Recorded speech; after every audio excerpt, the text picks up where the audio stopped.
नमस्कार शेतकरी मित्रांनो, स्वागत आहे आपलं शेतकरी न्यूज अपडेट चॅनलमध्ये. आम्ही आपल्यासाठी अत्यंत महत्त्वाचे अपडेट घेऊन आलो. महाराष्ट्र राज्यातील लाखो शेतकऱ्यांसाठी नवीन वर्षाची सुरुवात अत्यंत आनंदाची ठरणार आहे.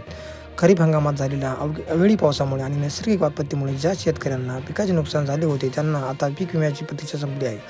राज्य कृषी विभागाने उंबरठा उत्पन्नाची अत्यंत महत्त्वाची आकडेवारी केंद्र सरकारला आणि संबंधित विमा कंपन्यांकडे सादर केली आहे. या माहितीच्या आधारावर आता नुकसानीचे अंतिम निकष ठरवले जात असून 20 जानेवारी 2026 नंतर पात्र शेतकऱ्याच्या बँक खात्यात विम्याची रक्कम जमा होण्यास सुरुवात होणार आहे. पीक विम्याचा परतावा निश्चित करण्यासाठी उंबरठा उत्पादन हा सर्वात महत्त्वाचा आधार मानला जातो. गेल्या 7 वर्षासाठी उत्पादनाची सरासरी काढून हे उत्पादन निश्चित केले जाते. यंदा राज्यातील अनेक जिल्ह्यांमध्ये प्रत्यक्ष उत्पादन हे उंबरठा उत्पन्नापेक्षा कमी आल्याचे स्पष्ट झाले आहे. कृषी विभागाने हा सर्व डेटा नॅशनल क्रॉप इन्शुरन्स पोर्टलवर यशस्वीरित्या अपलोड केलेला आहे. केंद्र सरकारने या आकडेवारीला प्राथमिक मंजुरी दिलेली असून आता विमा कंपन्यांना प्रत्यक्ष रक्कम वाटपाचे करण्याचे आदेश दिले जाणार आहेत. यामुळे विम्याच्या प्रक्रियेतील आता सर्वात मोठा तांत्रिक अडथळा दूर झालेला आहे. यावर्षी खरीप हंगामासाठी राज्यातील हजारो कोटी रुपयांचे दावे प्रस्तावित आहे. प्राथमिक अंदाजानुसार विम्यापोटी साधारणपणे 2100 कोटी रुपयाची रक्कम शेतकऱ्यांना मिळण्याची मोठी आशा आहे. यामुळे प्रामुख्याने सोयाबीन, कापूस, मूग, उडीद आणि तुरीच्या पिकांचा समावेश आहे.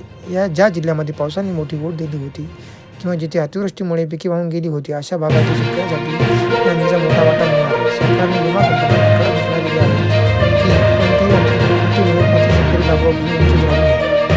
20 जानेवारीनंतर ही रक्कम टप्प्याटप्प्याने वितरित केली जाईल. पहिल्या टप्प्यात शेतकऱ्यांना प्राधान्य दिले जाईल ज्यांनी पीक नुकसानीची अंतिम वर्षात क्रेडिट दिले होते.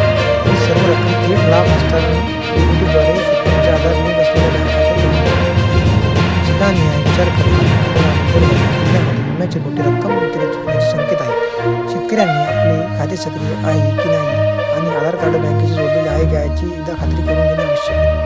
आपल्याला किती पीक विमा आहे किंवा आधार स्थिती काय आहे पाहण्यासाठी शेतकरी PMFBY या अधिकृत पोर्टलला जाऊन किंवा क्रॉप इन्शुरन्स ॲपचा वापर करू शकता. पोर्टलवर आपला अर्ज क्रमांक किंवा आधार क्रमांक टाकून चेक स्टेटस या पर्यायावर क्लिक केल्यास विम्याची स्थिती दिसून येते.